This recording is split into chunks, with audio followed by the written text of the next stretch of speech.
Right now, open your refrigerator and take a look inside. A cold can of soda, fruit imported from thousands of miles away, or maybe just some leftovers from last night. But did you know that none of this existed for our ancestors? For 3 million years of evolution, humans were forced to eat things that today would make most of us recoil in disgust at the very sight of them. Stay with me until the end of this video, and you will understand why your body still seems to carry the memory of every brutal meal our ancestors once had to survive. Now travel back 3 million years. Your ancestors were not glamorous hunters. They were desperate scavengers. When an antelope lay dead after being brought down by a predator, your ancestors had to wait nearby, trembling, until the killers had eaten their fill and finally moved on. Only then could they creep closer and salvage whatever scraps of meat remained. And this was one of the most brutal chapters in the story of human survival. Approaching a carcass could come at a terrible price. One wrong step, one frightened moment of hesitation, and you could instantly become the next meal for the hyenas waiting nearby. Our ancestors once gambled their lives for scraps of flesh abandoned by far more powerful predators. That was the opening shot in humanity's endless race against hunger, a ruthless struggle that has never truly stopped since the beginning of our story. So what was left behind? Often little more than dry bones. But to your ancestors, those bones were treasure. Hidden inside their hard shells was rich, fatty marrow, one of the most valuable sources of energy in the prehistoric world. And with little more than raw strength and whatever hard objects they could use, they smashed those bones open to reach it. And marrow was not the only prize. A shattered skull could reveal the brain, one of the richest concentrations of energy nature could provide. For humans living on the edge of starvation, nutrition was not a lifestyle choice. It was survival itself. And that may help explain why, even in a world of abundance, you still find calorie-rich, fatty foods so difficult to resist. That ancient hunger never completely disappeared. It became instinct. But remember, every choice comes with a price. Eating meat, brains, or marrow from carcasses left baking in the sun was a deadly gamble with parasites and bacteria, enemies that early humans had almost no defense against. Evidence from ancient remains suggests that parasitic worms and chronic infections plagued our ancestors long before fire became part of human life. Every meal carried a brutal paradox. One person might survive because of the fat hidden inside a skull, while another could die soon after eating it. The cravings buried inside you are not simply preferences. They are echoes of a diet that once cost countless lives. Around 1 million years ago, at Wonderwork Cave, humans learned to control fire. This was one of the greatest turning points. Fire did not simply cook our food. In a sense, it began digesting it for us. Instead of forcing the body to spend enormous time and energy breaking down raw food, cooking allowed us to extract calories more quickly and efficiently from every meal. And here came the extraordinary payoff. As cooking became a regular part of human life, our digestive system could become less energetically expensive, freeing up precious resources to support a much larger brain. Your brain makes up only about 2% of your body weight, yet it consumes roughly 20% of the calories your body uses. To keep that extraordinary machine running, we needed dense, high-quality fuel, especially energy-rich foods made easier to digest through cooking. In other words, cooking may be one of the reasons we have the brains we do today. Now fast forward to 300,000 years ago, our ancestors were beginning to look much more like you. But their menu was almost unrecognizable: mammoth meat, wild deer, underground roots, and whatever fruit they could gather from the landscape. Yet one thing remained near the top of the priority list, something that still has an astonishing grip on your brain today: sweetness. Before we go any further, let me clarify something. This is not a debate over whether meat or plants mattered more on the human menu. In reality, roots, wild grains, and sweet fruits were often what kept our ancestors alive, providing more than half of the food they depended on through the hardest times. The brutal truth is that this was never a story about meat versus plants. It was a story about survival. Our ancestors learned to seek out whatever was rarest and richest in energy, because for them, finding a dense source of calories, whether it came from an animal or a plant, could mean the difference between life and death. Look at the Hadza people of Tanzania, who still maintain a hunter-gatherer way of life. To them, wild honey is treasure. A single piece of honeycomb can provide enough energy to fuel an entire morning. Do you see the connection? The same ancient impulse follows you into the supermarket. Standing in front of shelves packed with candy and snacks, you still feel pulled toward one particular thing. That is not because you are weak or lack willpower. It is because your body is running a program written millions of years ago. Find the richest source of energy you can. And here is the unsettling part. Your brain was never designed to distinguish between precious drops of honey stolen from a wild hive and a can of soda sitting on a supermarket shelf.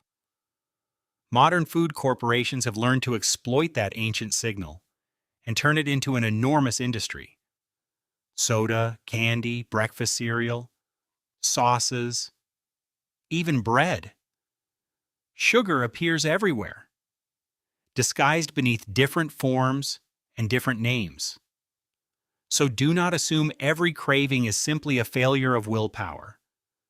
What you are feeling is the echo of 3 million years of biological programming, operating exactly as it evolved to operate, pushing you to crave, seek out, and consume concentrated energy whenever you can find it.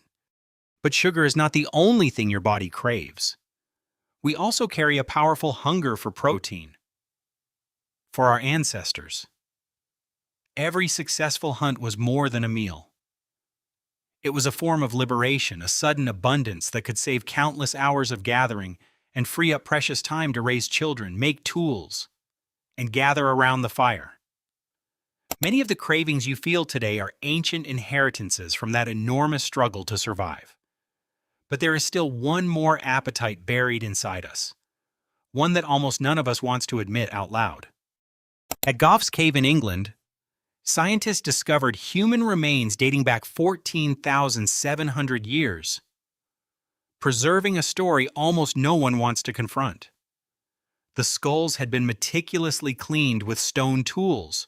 The faces and bases were deliberately removed, leaving only the cranial vaults, carefully shaped into drinking cups. The long bones suffered a similar fate. They were smashed open using the same techniques our distant ancestors once used to extract marrow from antelope bones. And this is the moment when the story descends into something truly horrifying. The disturbing part is that this behavior does not appear to have been driven by starvations inside the same cave. Archaeologists found abundant remains of horses, deer, and other animals, suggesting that natural food sources were still available.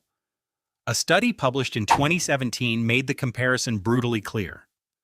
A human body provides roughly 125,000 calories, while a bison can provide around 600,000 and a mammoth nearly 3 million. From a purely energetic perspective, humans were one of the least rewarding choices on the menu. That points toward a chilling possibility this may never have been about survival. It may have been a deliberate choice. Then came an even more unsettling discovery at Goff's Cave, a human forearm bone marked with sharp zigzag engravings. What makes it so remarkable is that the carving appears to have been made only after the flesh had already been removed. Powerful evidence that this was not simply about eating.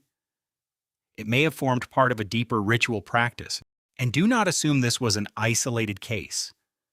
Similar traces of human processing have been discovered at ancient sites across Germany, France, Spain, and Croatia, across vast stretches of human history. People engaged in behaviors like these, not always because they had no other choice, but because of beliefs and meanings that may now be almost impossible for us to fully recover. Have you ever wondered just how strange the habits of our ancestors could become, once immediate survival was no longer the only concern? They pushed the boundaries even further. After a successful hunt, leftover meat could be carefully stored underground or submerged in cold streams, then left there for weeks or even months. By the time people returned, the flesh might be decomposing, crawling with maggots, and carrying an overpowering smell. Yet they still ate it as something desirable. It sounds almost impossible to a modern stomach, but some researchers believe our ancestors may have genuinely enjoyed it. When meat is broken down by bacteria, it becomes softer, easier to digest, and richer in certain B vitamins. It was an ancient survival trick that our bodies may never have completely forgotten. Many of the fermented foods we enjoy today, from cheese and yogurt to bread and pickled vegetables, are essentially forms of biological breakdown slowed down and controlled so humans can consume them safely. Our love of cheese did not begin in the dairy fields of France. Its deeper roots may reach back into a distant past hundreds of thousands of years ago, when our ancestors were experimenting with things far more extreme. So here is the real question. Once you understand where these cravings come from, what will you choose to do with that knowledge? There is nothing inherently defective or weak about having them. We simply no longer live on endless open grasslands, while that ancient alarm system is still screaming inside a world overflowing with food. Understanding the origin of a craving does not make it disappear, but it gives you something else, the power to turn a moment of guilt into a moment of conscious choice.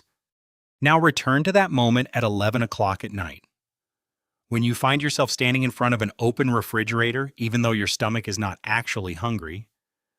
That is the survival instinct programmed into you over 3 million years ago, quietly running in the background.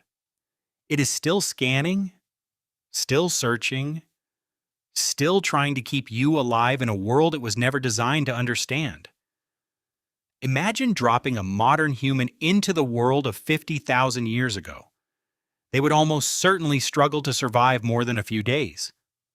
They would get lost, fail to find water, have no idea which plants were safe to eat, be unable to outrun an animal, and probably would not even know how to crack open a bone to reach the precious marrow inside him. Now reverse the experiment. Take a person from 50,000 years ago and place them inside your modern kitchen right now. To them, it would look like a paradise built by the gods. A cold, sweet drink in a metal can, loaves of fragrant bread already baked and ready to eat, fresh milk that somehow remains safe inside a sealed container for weeks, strange fruits gathered from every corner of the planet. This is a place where food is always available, where no one has to chase it, fight for it, or risk their life just to eat until they are full. For nearly 3 million years, every human being who walked this earth had to endure hunger, cold, and danger waiting just beyond the edge of safety. You may belong to one of the first generations in human history that no longer has to face those things as a constant part of daily life. That is an extraordinary privilege, one we may rarely stop long enough to recognize. If this video changed the way you see the food on your plate, subscribe and continue the journey with us.